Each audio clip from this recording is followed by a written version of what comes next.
जी नाज़रीन, थरपारकर ज़िलो जेका से उनमें कणक जी उपत कोन पई थिए। हाणे हिन वक़्तु जेका से लॉकडाउन वारी सूरत खां पोइ जेका कणक बैराजी इलाइक़नि खां अचे थी, जेका थरपारकर हुन ते बंदिश आई वई आहे। इस्लाम कोट में हिन वक़्तु जेका चक्की मालिक आहिनि उन्हनि टोकन हड़ताल कई आहे। 15 खां मथे जेके चक्कियूं आहिनि उहे मुकमल तौर बंदि पियल आहिनि। वापारी सरापा एहतिजाज बणायल आहिनि। उन्हनि खां पुछूं था त हुननि छो चक्कियूं बंदि कयूं आहिनि। साईं, असां वटि कणक न आहे। असां वटि सिर्फ़ु 2 ॾींहंनि जो राशन आहे। असां जिथां कणक वठूं था असांजी गाॾियूं रस्ते में लाहियूं वञनि थियूं ऐं असां वटि कणक आहे कोन। हाणे छा करूं?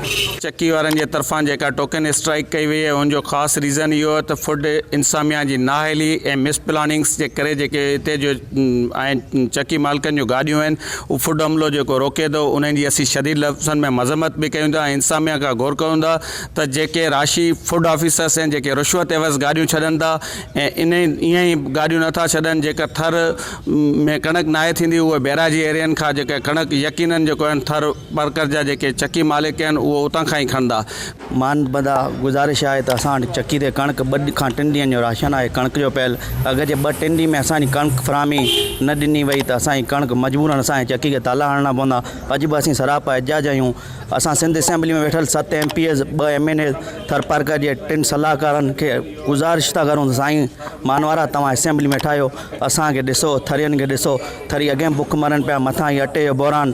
तव्हां कुझु ख़ुदा तरसी करो, असांखे जेको कणक फ़राहम करो जीअं असीं आवाम ताणी अटो सवलो पहुचाए सघूं। सुबुह जो कणक असांजी न पहुती त यकीन असीं बंदि करे छॾंदासीं 2-3 ॾींहं लाइ। जेसिताईं कणक असांखे मुहैया न थी, गवर्नमेंट लेटर न ॾिनो असांखे, जीअं कराची खे लेटर ॾिनो आहे तीअं असांखे लेटर ॾिनो हुजे थरपारकर लाइ त असीं कणक खणी सघूं आसानी सां। गुज़ारिश आहे त कणक जूं गाॾियूं असांजूं बिल्कुलु ॿधी वञनि थियूं। किथां बि गाॾी असांजी कणक जी छुटे नथी।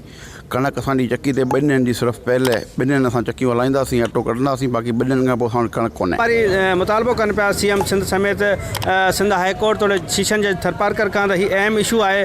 जेकॾहिं अटे जो बोरान पैदा थियो त माण्हू इंतई जेका मुश्किल हालतुनि खे मुंहुं ॾींदा। नोटिस वठी जेका कणक वारो इशू आहे, मसइलो आहे पूरे सॼे थरपारकर ज़िले लाइ, उहो हल कराए। जेका कणक जी जेका से बंदिश आहे उनखे हटाए थर खे जेका कणक जी फ़राहमी आहे उहो यकीनी बणाई वञे। गाज़ी बजीर, अवामी आवाज़ TV न्यूज़, मिठी थरपारकर। विज़िट कयो अवामी आवाज़ मीडिया ग्रुप जी वेबसाइट awamiawaz.pk।